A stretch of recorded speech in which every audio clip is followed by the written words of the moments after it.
Bienvenidos a Con Vino con Todo, el podcast sobre el mundo del vino que te combina con todo. Soy Meritxell Falgueras, comunicadora y sommelier. En redes sociales me encontraréis como Wines and the City. Y hoy quiero empezar haciendo una pregunta. ¿Sabéis qué es lo que tiene más audiencia en los informativos de la tele? ¿Los deportes? ¿La política? ¿Cultura y espectáculos? Pues no. El contenido que más interés genera entre los espectadores de informativos y lo que más audiencia tiene es el tiempo. Y es que resulta que la meteorología nos afecta a todos y a todo. Y por eso hoy dedico este episodio a hablar de la estacionalidad y de cómo la meteorología afecta al vino. Empecemos por el principio, con la definición académica. El clima es el tiempo anual que se convierte en patrón después de muchos años. Hasta aquí se entiende, ¿verdad? En el mundo del vino podemos hablar de 4 grandes tipologías climáticas y cada una de ellas tiene unas características y unas variedades particulares. Entendemos como clima frío el de las regiones que tienen temperatura de menos de 16 grados en los periodos de crecimiento, es decir, desde abril a octubre en el hemisferio norte y de octubre a abril si nos referimos al hemisferio sur. Las variedades que mejor se adaptan a este clima frío son las de ciclo corto, así que ponemos enseguida en la lista el Chardonnay y el Pinot Noir. Regiones características de clima frío son Champagne, el Mosela, el sur de Inglaterra, Anderson Valley, Tasmania y partes de Carneros, en California. Se notan en boca por una marcada acidez. Entendemos como clima moderado las regiones que la temperatura media durante el periodo de crecimiento de la viña es entre 16,5 y 18 grados y que producen vinos de medio cuerpo con variedades que tienen una maduración intermedia, como por ejemplo el Cabernet Sauvignon, el Merlot y el Sangiovese. Las zonas que más os van a sonar de clima moderado son tan reconocidas como Burdeos, el norte del Ródano, Rioja, la mayor parte del Piamonte, la famosa Toscana, Cunagüera, Marlboro, las partes más moderadas de Napa y Sonoma y sobre todo lo que más nos interesa, que es la mayor parte de Cataluña. Este es mi clima preferido porque da unos vinos muy equilibrados de acidez y de madurez de fruta. Y las de clima caliente, no os penséis que es para ir a tomar el sol bajo una palmera, sino que encontraremos las regiones donde la temperatura en el periodo de crecimiento es entre 18,5 grados a 21. Y de verdad que los vinos de las zonas cálidas se notan al catar, por aromas a frutas computadas. Las variedades que aman el calor son la Garnacha, el Mourvèdre, también denominada Monastrell, y el Rubí Cabernet. También se producen vinos fortificados, como el Porto o el licor de Muscat. Los ejemplos más claros de estas zonas son el sud del Ródano, el Douro, Jerez, McLaren Valley y Parle. Y los muy calientes, os preguntaréis, son aquellos con temperaturas de más de 21 grados. Y la verdad es que las uvas es mejor comerlas como uvas de mesa y no son muy aptas para la elaboración de un buen vino. ¿Qué características meteorológicas tiene la primavera en Cataluña? Nos lo cuenta el físico y meteorólogo Jordi Miralles. Las características de la primavera pues son diversas. Para empezar, que empieza con el equinoccio de primavera y a partir de ese día, sobre el 21-22 de marzo, el día será más largo que la noche, lo que supondrá pues más insolación y por lo tanto la naturaleza recibirá más energía, con lo que la floración alcanzará su máximo esplendor y con ello también las alergias. También es una estación del año en la cual aumentan las precipitaciones. Después de un invierno en el cual no ha llovido mucho, la primavera es la segunda época del año más lluviosa, ya lo dice el refrán popular, aquello de en abril aguas mil, por alguna razón será. Y sobre todo también días en los que puede hacer bastante calor, pero días en los cuales podemos tener también bastante frío. Podríamos hablar de días de abril pues para ir tranquilamente en manga corta, pero también días de junio para ir bastante abrigados. Y también otra característica es que las grandes nevadas en el Pirineo se registran durante la primavera. Y es en primavera donde en Cataluña encontramos la floración de la viña, sobre todo en mayo. Por ello es muy importante que en esta estación no hayan las temidas heladas. Yo para la primavera os recomiendo vinos blancos con cuerpo, de esos que puedes tomar sea delante de una chimenea, sea en el balcón cuando empiezan los rayitos de sol. De variedades que tengan un buen grado alcohólico, como el Chardonnay, el Macabeu criado en barrica y el Xarel·lo, pero criado en lías. Y para cuando el calor empieza a apretar, los rosados de variedades con cuerpo, como la Garnacha y el Tempranillo, para inundar de aromas de fresas vuestras copas. Ahora hablemos del verano. Características del verano, la principal, cuando se inicia en el solsticio de verano, el día más largo del año, en consecuencia también la noche más corta, sobre el 21-22 de junio. Se alcanza el día de mayor insolación del año, el año en el cual también nos podemos poner más morenos. Y a partir de ese día también será el día un poco más corto que el anterior. Se alcanzan también las temperaturas más altas del año, sobre la primera quincena de julio. Es también la época más seca del año, aunque a partir de mediados de agosto aumentan las lluvias en zonas de montaña a causa de las tormentas que se forman. No suelen llegar frentes lluviosos del Atlántico ni suele haber vientos del este, que son los que provocan más precipitaciones, con lo cual en muchas zonas de Cataluña es la época más seca. En el Pirineo no, en el Pirineo llueve bastante durante esta época del año. Y una época también muy importante, sobre todo para la agricultura. A finales de esta estación tienen lugar pues muchas recolecciones, entre ellas la vendimia, y una cuestión muy importante, una sola tarde de tormenta puede dar al traste con todo el trabajo de un año. En el verano la viña no hace vacaciones y los que trabajan en ella menos. Es cuando se hace la famosa poda en verde, es decir, el viticultor arrancará de las viñas los excesos de hojas antes de que la uva madure. Esta práctica se está utilizando cada vez con más frecuencia para mejorar la calidad y el rendimiento. Y también al final del mes de agosto hay un momento mágico en el paisaje que os recomiendo mucho. Es el embero, que es cuando la uva pierde el color verdoso y se colorea de amarillento las variedades blancas y de rojizo o azulado en las uvas tintas. Un momento de lo más instagrameable. Y hablando de Instagram, ¿sabéis cuál es el vino protagonista en las redes sociales? El rosado, el que hace años parecía un vino de segunda división, está en el Olimpo de la calidad, con un matiz de colores que nos recuerdan desde la cereza al salmón. Buscad varietales como el Trepat o el Pinot Noir, con buena acidez, y saboreadlas muy cerca del mar. Y sí, los vinos blancos de las variedades más terpénicas, es decir, las más altamente aromáticas, como el Gewürztraminer, el Muscat o el Riesling, se os harán aún más deliciosos los días de fiesta. Hemos situado a nivel meteorológico la primavera, el verano, y ahora nos toca el invierno. El invierno se inicia sobre el 21 de diciembre con el solsticio de invierno, cuando se alcanza el día más corto del año y en consecuencia la noche más larga, época de días fríos y en algunas zonas de días gélidos, aunque el cambio climático los haya suavizado las últimas décadas. Las entradas de masas de aire frío provenientes del norte son la característica más significativa. Si llegan del Polo Norte o de Siberia pueden llevar la nieve incluso hasta la misma costa. Otra característica de la estación es que es la época del año más seca. Después del verano, enero y febrero suelen ser casi tan secos como julio. Y aunque parezca que la naturaleza está dormida o casi muerta, todos sabemos que este descanso es necesario para reiniciar el ciclo que comienza de nuevo con la primavera. La verdad es que si la viña fuera una de mis plantas, ya la habría dado por muerta. En invierno parece que la viña no vaya a sobrevivir. pero renace cada año y el viticultor trata de reducir la parte vegetativa de la vid para limitar su crecimiento, mejorar su rendimiento, siempre en favor a la mejor calidad de las uvas. ¿Qué conseguiremos?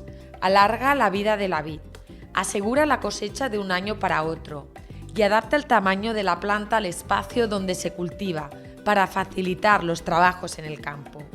Hay muchos tipos de poda, pero la premisa básica es que todas se ajusten al sistema de conducción con respecto a la climatología. ¿Y qué vinos tomamos cuando vamos con abrigo? Pues vinos tintos, porque con el frío apetecen comidas más calóricas y porque, como nos decía el meteorólogo Jordi Miralles, todo parece parado, pero no lo está. Los tintos con cuerpo tienen también más volumen alcohólico y calientan más. Casan con los pescados guisados y con las carnes rojas. Aunque ya sabéis, el mejor maridaje para una tarde de domingo en invierno es sofá, manta y peli, con un delicioso Cabernet Sauvignon.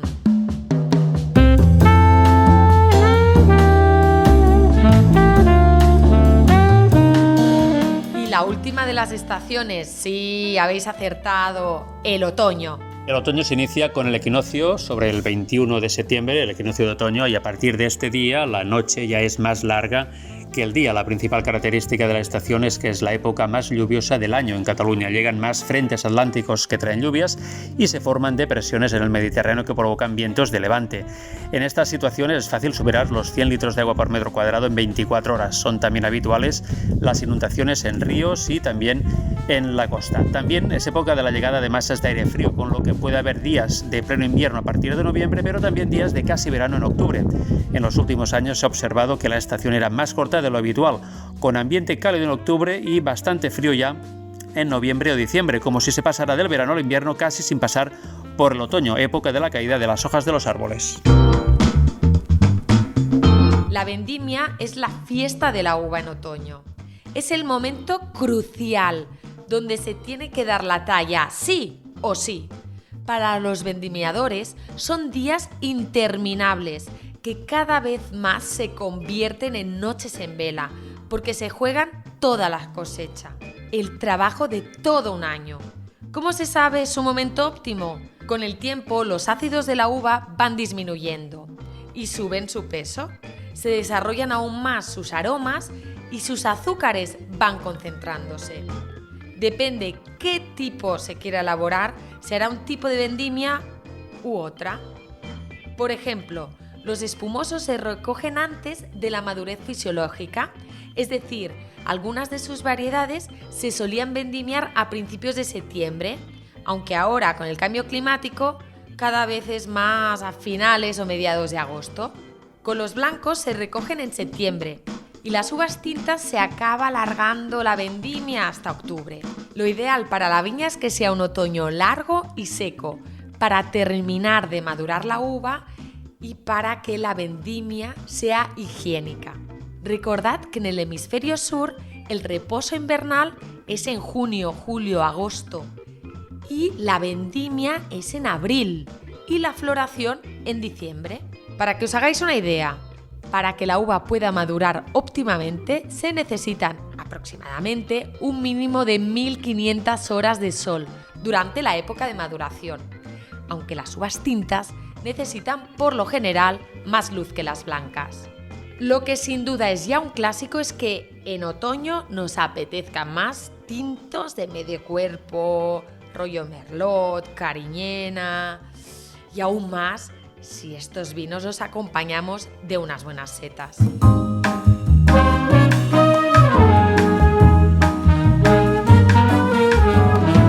Hoy en día encontramos cartas de vinos que están divididas por climas. Por ejemplo, el clima marítimo. Seguro que lo reconocéis fácilmente. Veranos calientes, acompañados de inviernos suaves, combinados con altas lluvias.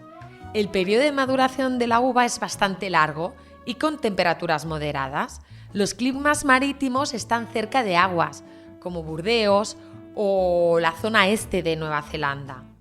La lluvia durante el tiempo de crecimiento tiende a ser más alta que los climas mediterráneos o continentales, y eso hace que a veces estén cubiertos por las nubes. Eso produce vinos de medio cuerpo, combinados con grados alcohólicos moderados. Muscadet, Rías Baixas, vino verde y el sur de Inglaterra, es decir, estos sitios ideales para no pasar calor en verano. El clima mediterráneo, en cambio, se caracteriza por temperaturas calientes y soleadas, e inviernos suaves, pero con veranos sin lluvia, ya que esta cae más en invierno. Es mi clima favorito porque adoro vivir en Barcelona. Estos tipos de clima dan como fruto tintos de cuerpo lleno, con textura rica y taninos maduros.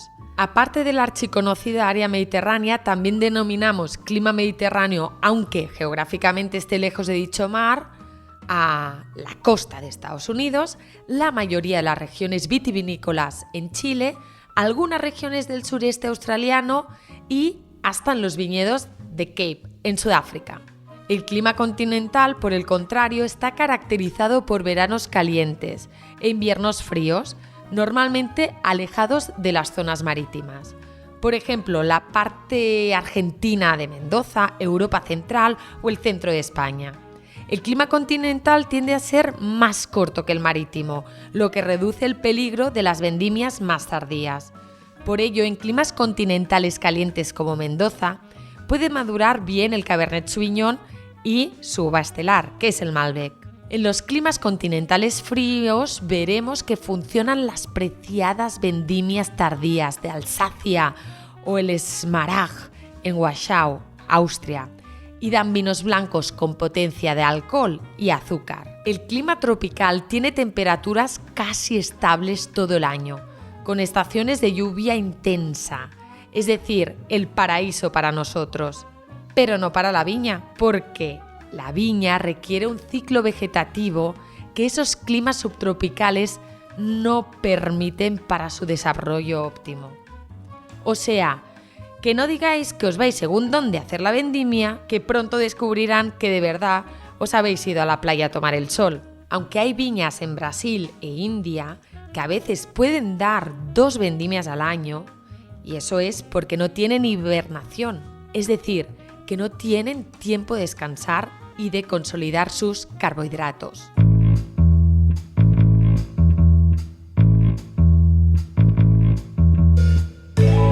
El concepto imprescindible cuando hablamos de tiempo en el vino es la añada. Sí, claro, es el año que pone la etiqueta, que es el mismo que cuando se recoge la uva. Si no lleva añada, puede ser 2 cosas, una positiva y una negativa.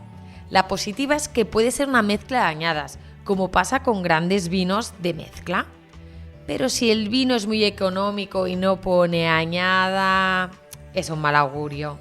¿Habéis escuchado eso de que quiero un vino de la añada 2015 porque he leído que era buenísimo? Para mí la añada es definitoria, pero no imprescindible. Yo me fiaría más de que me gustara el vino o de tener confianza con la marca. ¿Y en qué se basan para decir que una cosecha es excelente? Pues para medir la calidad de una añada se usan los siguientes parámetros. Parámetro número 1, las horas de insolación, que son las que harán madurar la uva, con una regla de oro a recordar que cuanto más sol, más grado alcohólico habrá. Parámetro 2, el viento, que marca la personalidad de las viñas, como por ejemplo la Tramuntana en el Empordà. Parámetro 3, la temperatura. Ya hemos visto cómo es de importante porque necesita un mínimo de temperaturas activas para que la viña pueda desarrollarse. El cultivo de la vid solo es posible en las densidades 30 y 50 latitud norte y 40-30 en el sur. Aunque con el cambio climático la cosa va cambiando paulatinamente. Se hace vino hasta en Andorra. Y el cuarto y último parámetro para dictaminar si una añada es buena es la pluviometría, es decir, la cantidad de lluvia y, sobre todo, es fundamental saber cuándo llueve, porque es imprescindible para que los componentes de la cepa se puedan desarrollar. Aunque si quieres saber un cotilleo, yo te lo cuento. A la viña le va alzado. Tiene que sufrir para dar frutos más concentrados. Así que un poco de estrés hídrico le viene de maravilla.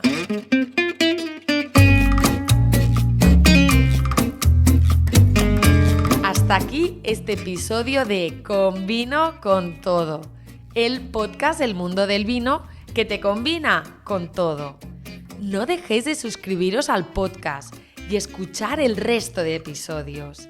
Y si queréis hacer el completito, pues seguidme en redes sociales. Soy Wines and the City. Y ahí os cuento siempre cosas interesantes sobre el mundo del vino y sobre la vida. Gracias por estar ahí y nos escuchamos en el siguiente episodio. ¡Chin, chin! Espacio patrocinado por la Denominación de Origen Cataluña, con la colaboración del Departamento de Agricultura, Ganadería, Pesca y Alimentación de la Generalitat de Cataluña y el Fondo Europeo Agrícola de Desarrollo Rural. Europa invierte en zonas rurales.